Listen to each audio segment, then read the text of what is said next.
Merci de votre fidélité à la rédaction de DRTV. Mesdames, Messieurs, bienvenue. Voici les titres de cette édition. Au sommaire de ce journal, ils ne comptent plus reculer. Les enseignants finalistes bénévoles et prestataires ont décidé d'aller en grève à compter de ce mardi 13 avril jusqu'à l'apurement total de leur arriéré de bourse. Et puis la chercheuse Francine Toumi, congratulée par le ministre de la Recherche et Scientifique pour son élection à la tête du conseil scientifique de l'IRD, Institut de recherche pour le développement. En sport, nous irons faire la découverte de l'art martial coréen, le Kyung-Sul. Nous ouvrons ce journal par ce message. Les agents et cadres de DRTV International présentent leurs sincères condoléances aux promoteurs de DRTV suite au décès de sa sœur aînée, Marthe Dabira. Nous partons à présent à Kayi, dans le département de la Bouenza, où des constructions temporaires d'habitation, encore appelées base-vie, construites par la coopération chinoise à la faveur des travaux de construction de l'aéroport Yokangasi, ne font plus que l'ombre d'elles-mêmes du fait qu'elles ont été totalement ou presque totalement vandalisées, ou mieux saccagées et pillées par des personnes inciviques. Le reportage à Kayi de Denis Padisson. Les bâtiments ayant servi de base-vie aux Chinois lors de la construction de l'aéroport Yokangasi pendant la municipalisation accélérée de la Bouenza sont sérieusement vandalisés. Portes défoncées et emportées, toitures détolées, fenêtres éventrées, nacos emportés, c'est le triste décor qu'affiche la base-vie des Chinois à quelques encablures de l'aéroport. Des images qui rappellent la fin d'une guerre dans une cité.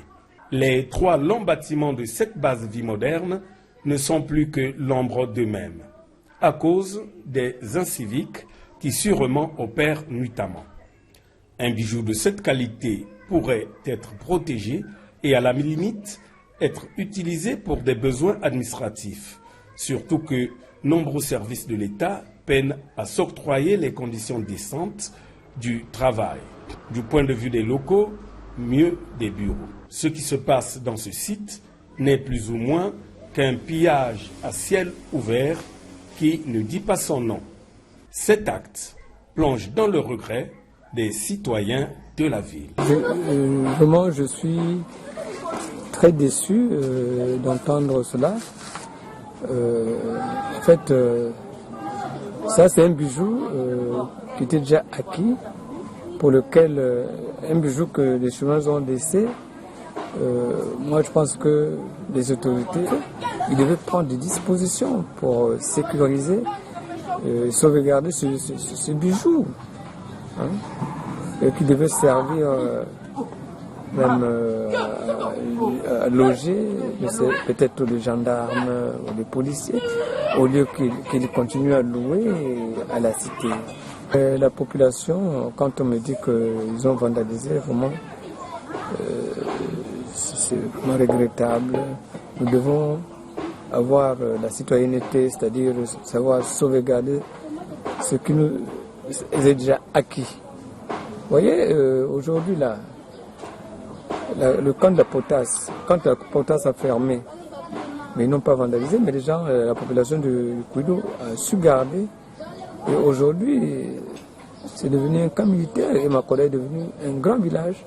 Mais c'est beaucoup regrettable parce que le Congolais d'aujourd'hui, je ne sais pas s'il peut comprendre que l'avenir est pour la jeunesse, et c'est cette même jeunesse que les gens emploient pour aller faire des actes inouïs qui vraiment est en train de faire mal, très mal à nous qui sommes, même si je suis déjà âgé, mais au moins ça nous fait mal parce que ça devait être un patrimoine qu'on devait réellement très bien conserver. Et puis ça faisait aussi une beauté de là-bas, hein, et que les gens qui devaient aller peut-être vivre aussi à côté devaient être aussi dans la joie. Mais si déjà vous vandalisez, vous détruisez. Bon, mais maintenant, au lieu de détruire, au lieu d'être dans l'éternel recommencement des choses, c'est pas bien. Heureusement qu'à côté, les bâtiments affectés à l'ANAC sont encore intacts, même si personne n'y vit. Les autorités compétentes devraient se battre au mieux, question de sauver l'essentiel, c'est-à-dire nos acquis. La coordination des diplômés des écoles professionnelles de l'enseignement invite, vous l'avez sans doute compris, tous les finalistes, bénévoles et prestataires à observer le mouvement de grève illimité à compter de ce mardi 13 avril 2021. Cette coordination qui exige des autorités compétentes l'appurement de 6 mois de bourse a rendu publique une déclaration dont les termes essentiels vont suivre dans ce reportage de Vincent de Paul Koubemba et David Gomez. Ça fait presque 13 ans. Il reprend sur l'identité de Roch Bafouidinsoni. Il gère l'école primaire de Mbanzankolo, district de Boko, dans le département du Poul. Âgé de 45 ans, cet enseignant de carrière est membre de la coordination des diplômés des écoles professionnelles de l'enseignement. Roch Bafouidinsoni et ses collègues enseignants, finalistes, bénévoles et prestataires se sont retrouvés ce lundi pour examiner leur situation de non-intégration à la fonction publique. Ils sont nombreux qui sont frappés par cette décision de non-recrutement à la fonction publique. Je coordonne tous les finalistes du département du Poul. Et j'ai remarqué que la majorité de ceux qui enseignent ont plus de 45 ans aujourd'hui. Que dit le gouvernement à ce sujet-là? Le quota 2019, j'ai été frappé. Le quota 2020, c'est de même, je suis frappé. Alors, quel sera mon sort? En Mbanzankolo, je suis le directeur. Tel que je vous parle là, c'est fermé. Ces derniers ne comprennent toujours pas le non-respect de la parole donnée par le chef qui a promis recruter 2000 enseignants sortis des écoles professionnelles de l'enseignement pour le quota de 2020 et 1700 places inscrites dans la loi de finances budget de l'État exercice 2021. Malheureusement, rien n'est fait jusqu'ici malgré leurs revendications. À l'issue de sa réunion, le CEDEP a rendu public une déclaration invitant l'ensemble des membres d'entrer en grève illimitée ce mardi aux premières heures de la matinée pour réclamer le paiement de leurs 6 mois de bourse impayés. Nous, coordination des diplômés des écoles professionnelles de l'enseignement, CEDEP, ayant constaté avec beaucoup d'amertume le non-respect par le gouvernement de notre cahier des charges, décidons fermement de l'arrêt immédiat des cours sur toute l'étendue du territoire national dès le mardi 13 avril 2021 à 7 h jusqu'à nouvel ordre. Le CEDEP est signataire du protocole d'accord passé avec le gouvernement le 27 septembre 2018. Il regroupe le personnel évoluant au préscolaire, primaire, collège et le lycée. Puisque nous parlons éducation, dans la perspective d'obtenir de bons résultats aux différents examens d'État, session de 2021 dans le département de la Likwala, le président coordonnateur de l'association Nouvelle Likwala Émergente s'engage à organiser à titre gracieux les travaux dirigés et travaux pratiques au profit des élèves de ce département. Il a tenu également à saluer, on va dire, la réélection de Denis Sassou Nguesso aux fonctions de président de la République. David Martial Moussa, David Gomez. Active dans le département de la Likwala, voici déjà 2 années, l'association Nouvelle Likwala Émergente s'engage à sortir la Likwala de la liste des départements classés au bas de l'échelle en ce qui concerne les résultats scolaires issus des différents examens d'État. Pour y arriver, Edi Sergio Malanda, président coordinateur de cette association, décide en effet de mettre la main à la pâte pour garantir le succès des élèves aux différents examens d'État. Les élèves, en cas d'examen, ont souvent du mal à faire leur cursus scolaire normalement. Et cette année, je pense que la Nouvelle Likwala Émergente a décidé d'assister ces élèves-là qui sont en cas d'examen.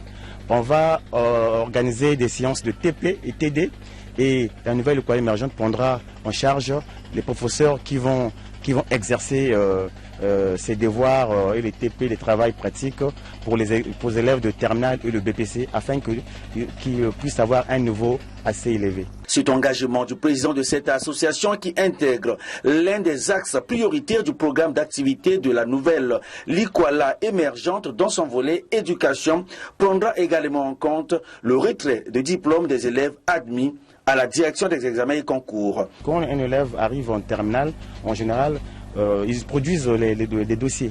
Et ces dossiers-là, il y a un truc qui est vraiment contraignant, c'est produire le diplôme, le BPC. Et le diplôme, le BPC, il faut revenir par ici, par le Brazzaville, qui est le centre des examens. Par le souci de tous ces élèves-là pour qu'ils fassent leurs études, mènent leurs études à bien, nous avons pensé que non. Tous les enfants qui sont en seconde cette année et les premières, on va anticiper. Donc la nouvelle école émergente va procéder au retrait de leur BPC. Déjà, pour ceux qui ont déjà le BPC, retrait de leur examen BPC, afin que quand ils arrivent en terminale, ils ont déjà leur dossier complet, plus de tracasseries à faire. Fidèle aux idéaux du président de la République, Denis Sassou Nguesso, notamment dans son volet social, Edi Sergio Malanda a saisi cette occasion pour saluer et féliciter sa réélection. On a fait un grand travail, on s'est mobilisé, je pense qu'on a vu partout comment on s'est arraché pour que ça se passe très bien et on a édifié la population, on a mobilisé la population. Les résultats sont là. Le président a été élu pratiquement à 99% dans le Likwala. Ça, c'est une joie pour nous. Nous félicitons avec force le président de la République et nous souhaitons un bon travail pour ces nouvelles fonctions. L'association Nouvelle Likwala émergente se prépare à lancer sa deuxième série de campagnes d'adhésion dans le département de la Likwala. Ici est de rappeler qu'en 2 années d'existence, l'association Nouvelle Likwala émergente a dans son actif plusieurs réalisations, notamment la soirée culturelle organisée en mois de février dernier qui avait réuni les 7 districts de la Likwala à Ifondo. Ajoutez à cela des assistances multiples aux populations pendant la période du confinement total, mais aussi et surtout l'organisation d'un tournoi de football pour la paix et l'unité des filles et fils du département de la Likwala.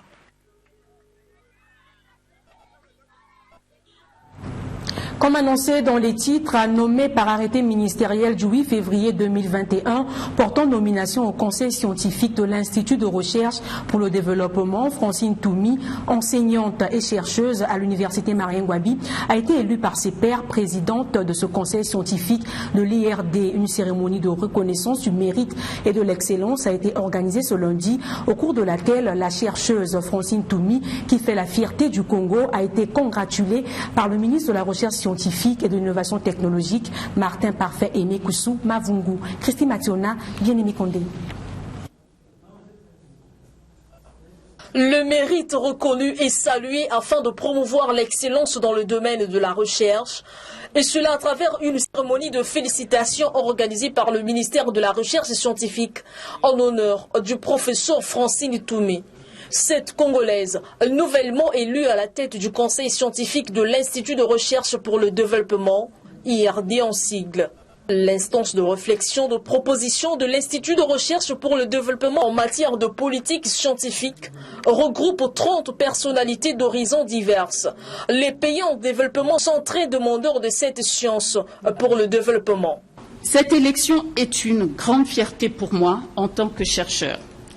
Mais c'est aussi une grande fierté pour la femme africaine que je suis. En effet, par le passé, beaucoup de scientifiques africains, francophones, eurent à bénéficier à un moment ou à un autre de leur carrière, de l'expertise, des savoirs et des connaissances de leur STOM, qui est ensuite devenu l'IRD. Aujourd'hui, cependant, c'est à la tête du conseil scientifique de l'IRD qu'est dévolue à une Africaine, à travers ma modeste personne, l'insigne honneur d'orienter et d'évaluer la politique scientifique de cette illustre institution de recherche. Depuis 2008, date de la création de la Fondation congolaise pour la recherche médicale, je n'ai eu de cesse d'explorer, d'encourager, de développer les collaborations au niveau local, régional et en dehors de l'Afrique. Je reste persuadée qu'ensemble, nous pouvons avoir de grandes victoires pour notre pays. Francine Toumi, Cette biologiste formée en France à l'Institut Pasteur de Paris figure parmi les meilleures femmes du continent. Elle mène des travaux de recherche qui portent sur le paludisme et d'autres maladies infectieuses. Dans son parcours, Francine Toumi a marqué ses premiers pas dans le monde de la recherche 90 en Afrique de l'Ouest. Le professeur a déjà publié de nombreux articles scientifiques et remporté de nombreux prix. Avec une expérience bien riche, Francine Toumi est aujourd'hui membre de nombreux comités scientifiques, vice-présidente de l'Académie africaine des sciences pour l'Afrique centrale, membre du comité scientifique de la Global Health Scientific Advisory Committee de la Fondation Bill Gates, pour ne citer que cela. Pour Francine Toumi, le Congo joue un rôle de porteur des aspirations des pays du Sud à une reconnaissance pleine et valorisante de leur capacité à la production de la science au service d'un développement durable et humain. Hors de nos frontières, un producteur de musique kényan se déplace de village en village pour aider de nouveaux artistes à enregistrer leurs chansons dans ces endroits reculés. Avec son travail de producteur ambulant, il espère offrir quelque chose de nouveau et de différent à l'industrie musicale du Kenya. Comme quoi, au tempora Omores, vous avez traduit Cicéron, autre temps, autre mœurs. Juma Majanga, notre consort de la Voix de l'Amérique, est allé à la rencontre de ce producteur. Regardez. Le producteur de musique, Presta George, sait à quel point il est difficile pour les artistes issus de villages kényans de faire passer leurs chansons à la radio et encore plus de devenir célèbres. C'est en cherchant une solution à ce problème que George a trouvé sa vocation. J'ai pensé que c'était une bonne idée de proposer ce studio aux locaux afin qu'ils puissent être plus compétitifs et vendre leur musique. George emmène avec lui tout ce dont il a besoin pour enregistrer en quelques jours seulement des albums complets dans les régions éloignées du pays. Des solistes au choral d'église, l'objectif de ce producteur itinérant est de trouver de la musique qui autrement ne serait pas distribuée. This opportunity where we can get a studio where we are.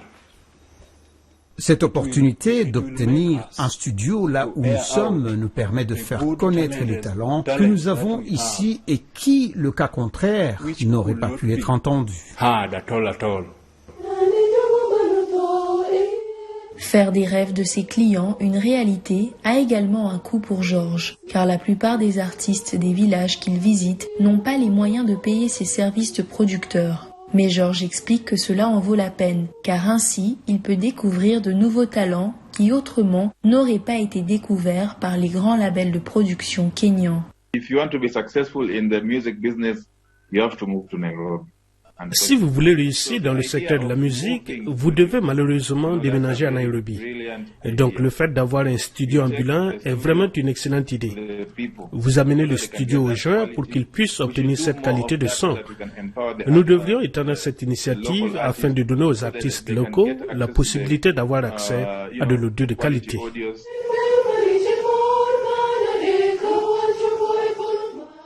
Les professionnels de l'industrie musicale kenyane disent que le succès dépend des moyens techniques disponibles et de la popularité des artistes. Et Georges dit qu'il est convaincu que son studio itinérant peut devancer la concurrence. In fact, you have now prolonged properly. Thank you very much. You can go and sit.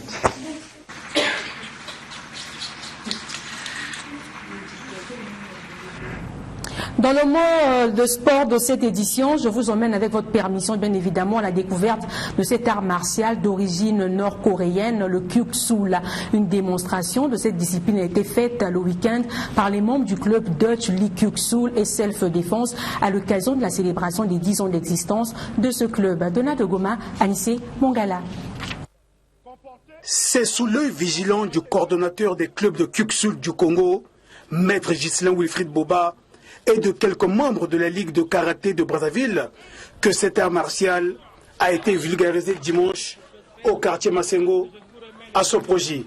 Après 10 ans d'existence, le club Dutch Lee Kyuk-Sool et Self-Défense de Maître Oyo Nowani Dutch peut se réjouir d'avoir formé une trentaine d'athlètes en vue justement de contribuer au développement de cette discipline au Congo. Bon à savoir sur l'origine de cet art martial. Le Kyuksul SF-Défense est un art martial d'origine coréenne basé sur les techniques de combat corps à corps avec ou sans armes. Les techniques de désorientation, d'immobilisation, de neutralisation et les techniques de force intérieure. Certains katas de Kyuksul sont basés sur les gestes des animaux sauvages tels que le tigre, le lion, le léopard, la grue, serpent, pour ne citer que cela. Mais le Kyuksul, ça se retrouve dans les différentes techniques des animaux et dans les différents styles d'arts martiaux. Dans le Kyuksul, on peut retrouver le Shotokan, le Taekwondo, le Kung Fu, la boxe chinoise, le full contact, le close combat et le combat sauvage de la rue. Cerise sur le gâteau, des démonstrations. L'assistance ne s'est pas ennuyée avec le self-défense.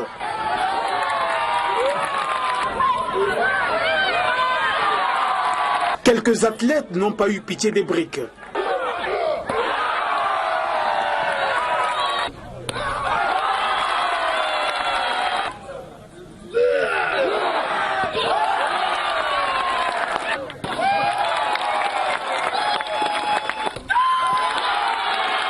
A noter que ce style est arrivé au Congo pendant les années 1982 par les Coréens Chang Su, Kim Su, Jong et Kieng Swang.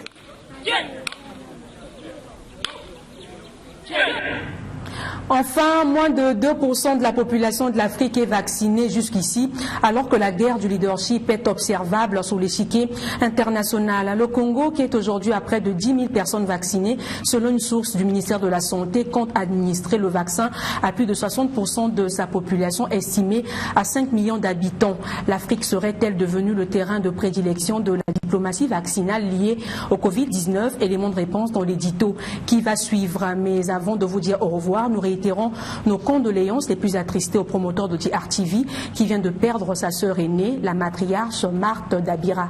Que le bon Dieu puisse consoler la famille éplorée.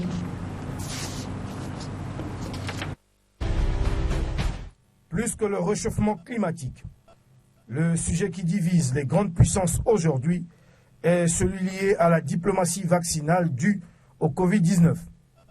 Il s'agit de produire et de distribuer au reste du monde le vaccin anti-Covid. En la matière, qui fait mieux entre la Chine, les USA, la Russie, l'Europe, aux côtés desquels il faut annexer quelques pays émergents et quelques autres pays audacieux comme le Cuba.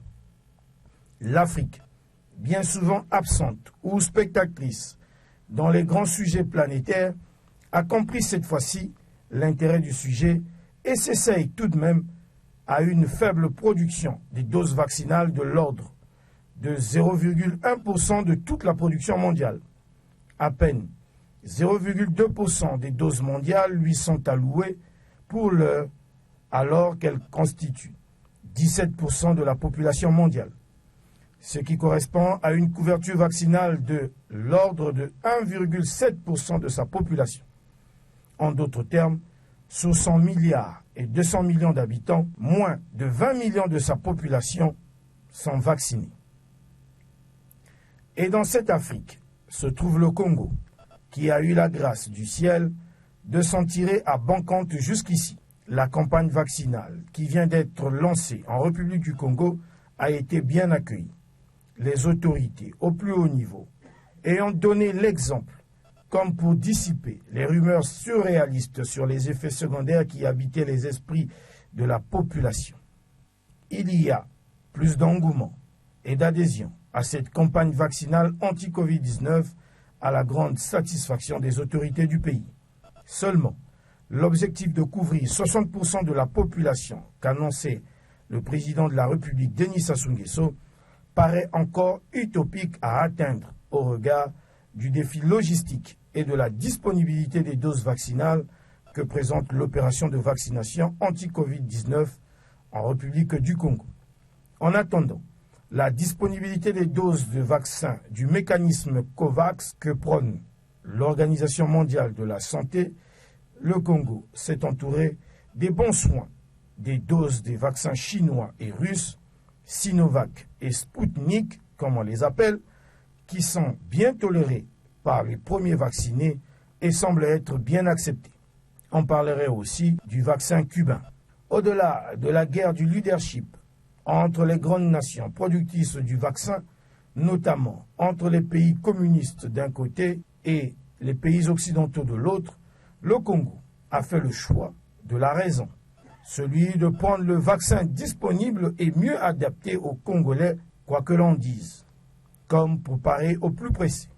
La question, maintenant que l'inquiétude mondiale porte sur la disponibilité des doses à l'avenir, est: ne faut-il pas élargir à l'ensemble de la population congolaise tout entière et rendre obligatoire le vaccin anti-Covid-19 maintenant que les doses sont disponibles et gratuites? Lorsqu'on connaît l'importance d'une population en bonne santé pour contribuer au développement du pays et la virulence de la pandémie, avec désormais ses capacités de mutation encore non maîtrisées, la réflexion vaut la peine d'être mise sur la table des experts et décideurs congolais. L'Afrique qui est présentée comme le continent de l'avenir, si elle veut atteindre ses environ 5 milliards d'habitants d'ici la fin du siècle, pour devenir le continent le plus peuplé du monde, a intérêt à rester en bonne santé, en commençant par éviter maintenant d'être décimé par la Covid-19. Pour ne pas ajouter au bilan macabre de l'esclavage, de la colonisation, des guerres fratricides, de la malgouvernance, des famines et autres épidémies à répétition, celui de la Covid-19, l'Afrique, le Congo avec, se doit de se réinventer une nouvelle gouvernance gagnante qui passe par le choix du meilleur pour sa démographie sans cesse galopante. L'Afrique, tout comme le Congo, dans cette bataille contre le Covid-19, aura-t-elle les moyens de ses ambitions? Qui vivra, verra.